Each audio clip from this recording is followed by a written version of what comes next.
நேயர்கள் அனைவருக்கும் சிங்கப்பெண்ணே சீரியலின் சுவாரஸ்யமான கதைப்பகுதி.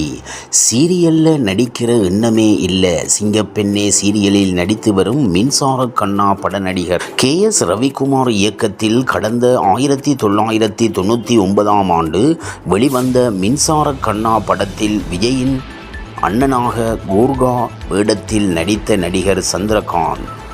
இவர் இந்த படத்தில் பார்க்க செகண்ட் ஹீரோ போல் மாசாகவும் காமெடி வேடத்திலும் கலக்கியிருந்தார். இவருடைய உண்மையான பெயர் ஸ்ரீகாந்த். இவர் நடிகை ஸ்ரீபிரியாவின் தம்பி ஆவார். பாலச்சந்தர் இயக்கத்தில் வெளிவந்த மனதில் உறுதி வேண்டும் என்ற படத்தின் மூலம்தான் சந்திரகாந்த் அறிமுகமாகி இருந்தார். அதற்கு பின் இவர் ஒரு சில படங்களில் நடித்திருந்தார்.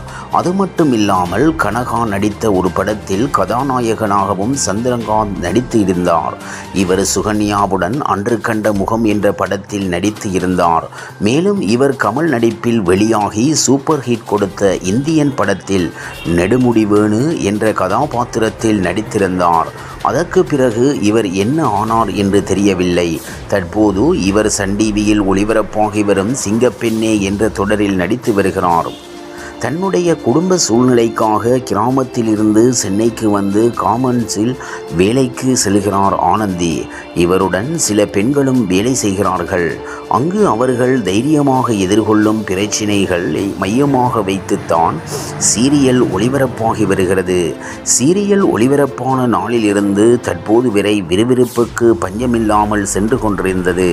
இதில் வில்லனாக சந்திரகாந்த் நடிக்கிறார். இந்த தொடரில் இவர் கருணாகரன் என்ற கதாபாத்திரத்தில் மிரட்டி வருகிறார். இந்நிலையில் சமீபத்தில் இவர் பேட்டி ஒன்று அளித்திருந்தார். அதில் அவர் 78இல் ஃபிலிம் எடிட்டராகத்தான் என்னுடைய கேரியரை தொடங்கினேன். கிட்டத்தட்ட 75 படங்கள் வரை எடிட்டராக வேலை செய்து இருந்தேன். டைரக்ஷனில் தெலுங்கில் பெரிய இயக்குனரிடம் 3 வருஷம் வேலை செய்தேன். அதற்கு பிறகுதான் பாலு மகேந்திரா சாரிடம் இருந்தேன். எடிட்டிங் ரூமுக்குள் போன பிறகுதான் சினிமா என்பது என்ன என்று கற்றுக்கொண்டேன். ஒருமுறை ரவி சார் என்னை போட்டோ எடுத்திருந்தார். அந்த சமயம்தான் பாலச்சந்தர் சாரிடம் வசந்த் அசிஸ்டன்ட் ஆக இருந்தார். மனதில் உறுதி வேண்டும் படத்துக்காக புதுமுகம் தேடிக்கொண்டிருக்கும் போது வசந்த் சார் சொல்லவும் என்னுடைய போட்டோவை காட்டியிருந்தார்கள். இந்நிலையில் சமீபத்தில் இவர் பேட்டி ஒன்று அளித்திருக்கிறார். அதை கொண்டு போய் பாலச்சந்தர் சாரிடம் காட்டி இவர் நடிகை ஸ்ரீபிரியாவின் சகோதரர் என்று வசந்த் சொல்லி இருக்கிறார். அதன் மூலம்தான் எனக்கு பாலச்சந்தர் சாரிடம் அழைப்பு வந்தது. அவர் ஆக்டிங் பண்ணுவியா என்று கேட்டார். இதுவரைக்கும் நான் எடிட்டிங் தான் பண்ணி இருக்கிறேன், ஆக்டிங் அழைப்பு வரவில்லை என்று சொன்னேன்.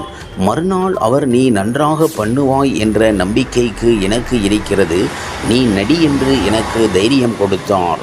பின் நான் முதல் ஷாட்டில் ஓகே பண்ணிவிட்டேன். இதனால் என்னை இயக்குனர் கட்டிப்பிடித்து பாராட்டியிருந்தார். யூனிட்டை கைதட்டி என்னை என்கரேஜ் செய்திருந்தார்கள். அதற்கு பிறகு நிறைய படங்கள் பண்ணினேன் என்று குறிப்பிட்டார். இவ்வாறாக சிங்கப்பெண்ணே சீரியலின் சுவாரஸ்யமான கதைப்பகுதி செல்கிறது. இனி சுவாரஸ்யம் உங்களை காத்திருக்கிறது. மீண்டும் சந்திப்போம்.